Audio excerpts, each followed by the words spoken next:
प्रथम प्रधानमंत्री पंडित जवाहरलाल नेहरू कुछ दिन पहले पूरे देश में ट्रेंड कर रहे थे और पंडित जवाहरलाल नेहरू पे कई डिबेट हुए और मोदी जी ने भी नेहरू जी का नाम लिया और अमित शाह जी ने भी नेहरू जी का नाम लिया।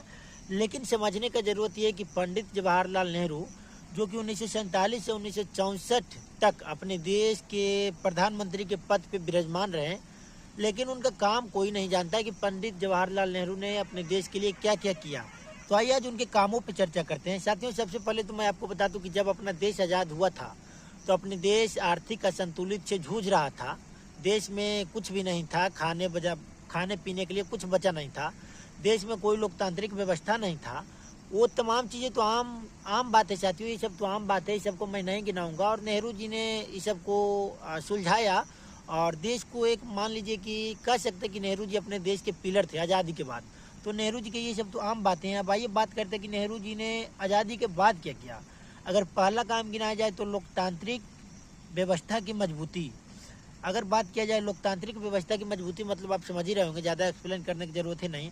दूसरा काम गिनाया जाए तो संविधान लागू होने के बाद संस्थानों को मजबूत करना और संस्थानों का निर्माण करना, जैसे चुनाव आयोग, प्लानिंग कमीशन, भले आज चेंज हो गया होगा, IIT, IIMs या पटना यूनिवर्सिटी। अब देश में कई सारे यूनिवर्सिटी के निर्माण नेहरू जी के कार्यकाल में हुए हैं जो कि लोगों को जानने की ज़रूरत है। अब बात करते हैं तीसरा काम तो पंचवर्षीय योजना और मिश्रित अर्थव्यवस्था। समाजवादी झुकाव के साथ मिश्रित अर्थव्यवस्था का मॉडल, भारी उद्योग पर जोर, public sector under talking, Bhilai, Rourkela, Durgapur जैसे इस्पात संयंत्रों की स्थापना। एक बार में मैं बोल रहा हूँ, मुझे चीज़ें याद नहीं है, बहुत पहले पढ़े थे, तो आप लोग समझ जाइएगा कि मैं क्या क्या बोल रहा हूँ। अगर चौथा काम गिनाया जाए तो बड़े बांध, बुनियादी ढांचा, भाखड़ा, नागल, हीराकुंड, दामेदार घाटी परियोजना, इन्हें आधुनिक भारत के मंदिर कहा जाता है। साथियों, ये सब तमाम चीज़ें का निर्माण नेहरू के कार्यकाल में हुए। पांचवा काम गिनाया जाए तो वैज्ञानिक और शैक्षिक संस्थानों की स्थापना, IIT की स्थापना, पहला IIT खड़गपुर, एम्स, UGC जैसे संस्थानों को बढ़ावा, वैज्ञानिक अनुसंधान को प्रोत्साहन, ये सब नेहरू जी के कार्यकाल में हुआ है। IIT, IIMs जैसी चीज़ों की स्थापना। छठा अगर बात किया जाए तो विदेश नीति, गुट निरपेक्ष आंदोलन, शीत युद्ध के दौरान किसी एक गुट में शामिल न होने, गुट निरपेक्ष आंदोलन के प्रमुख नेताओं में शामिल, ये सब नेहरू जी के कार्यकाल में हुए। एशिया फिरका एकता का समर्थन। सातवां काम गिनाया जाए तो पंचशील सिद्धांत, चीन के साथ 1954 समझौता, शांतिपूर्ण सह अस्तित्व के 5 सिद्धांत। बाद में 1962 के भारत चीन युद्ध के संबंध बिगड़े, यही सब तमाम चीज़ों को नेहरू जी ने संभाल के रखा। काम अगर 8 में गिनाया जाए तो भूमि सुधार और सामाजिक नीतियां, जमींदार प्रथा समाप्त करने के प्रयास, सामाजिक समानता की दिशा में कदम, ये नेहरू जी के कार्यकाल में हुआ। राज्यों का पूर्ण गठन 1956, भाषाई आधार पर राज्यों का पूर्ण गठन, इससे क्षेत्रीय असंतोष कम करने की कोशिश नेहरू जी के कार्यकाल में हुआ। ये बात जान लीजिए, जैसे बिहार, झारखंड, कई राज्य जो है भाषाई आधार पे अपने देश में बटे हैं, ये सब नेहरू जी ने संभाल के रखा और लोगों के बीच जो है असंतोष कम किए।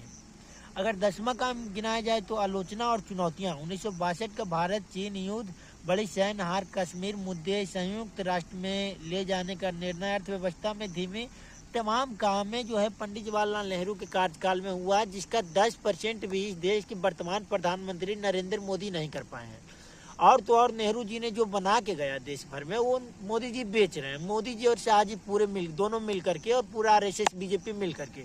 मैं यहाँ से बैठ करके RSS BJP से मुझे कोई डर नहीं है और ना किसी से मैं डरता हूँ कि मुझे आप जेल में डाल दीजिए या फिर पुलिस उठा के लेके चल जाए, घर पे CBI ED भेज दीजिए।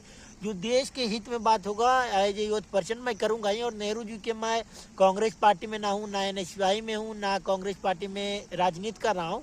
आने वाले समय में मैं जाऊँ या ना जाऊँ अलग बात है, लेकिन मैं नेहरूवादी हूँ, इस चीज़ को मैं एक्सेप्ट करता हूँ। पंडित जवाहरलाल नेहरू, इंदिरा गांधी, लाल बहादुर शास्त्री, भोला पासवान शास्त्री, तमाम मुख्यमंत्री और प्रधानमंत्री को मैं बेहद अच्छे तरीके से पढ़ता हूँ और पढ़ भी रहा हूँ और पढ़ा भी हूँ। और इन लोगों को कार्यकाल मुझे समझ में आता है और इन लोगों को नज़र में एक लोकतंत्र के महत्व था, उस चीज़ से मैं बेहद खुश हूँ। ना कि प्रधानमंत्री जैसे कि एक उनके खिलाफ आंदोलन करते तो हमें जेल में डाल दें। तो मैं पंडित जवाहरलाल नेहरू को बहुत बड़ा फ़ैन हूँ, डॉक्टर अम्बेडकर के बहुत बड़े चाहने वाले हैं, उनको बहुत मैं पढ़ता हूँ, गांधी को मैं बहुत पढ़ता हूँ। तो कुछ भी हो, कोई भी पार्टी से मैं राजनीति करूँ, लेकिन नेहरूवादी हूँ, ये बात को आप जान लीजिए।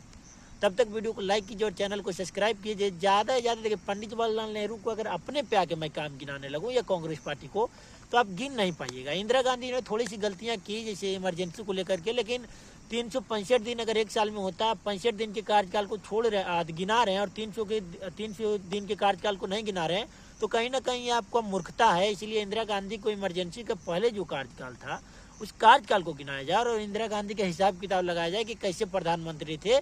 ऐसे जो लोग इंदिरा गांधी को कहते हैं कि इमरजेंसी बहुत ही खराब था, ये था, दिस दैट था, मैं बेतमाम लोगों से कहना चाहता हूँ कि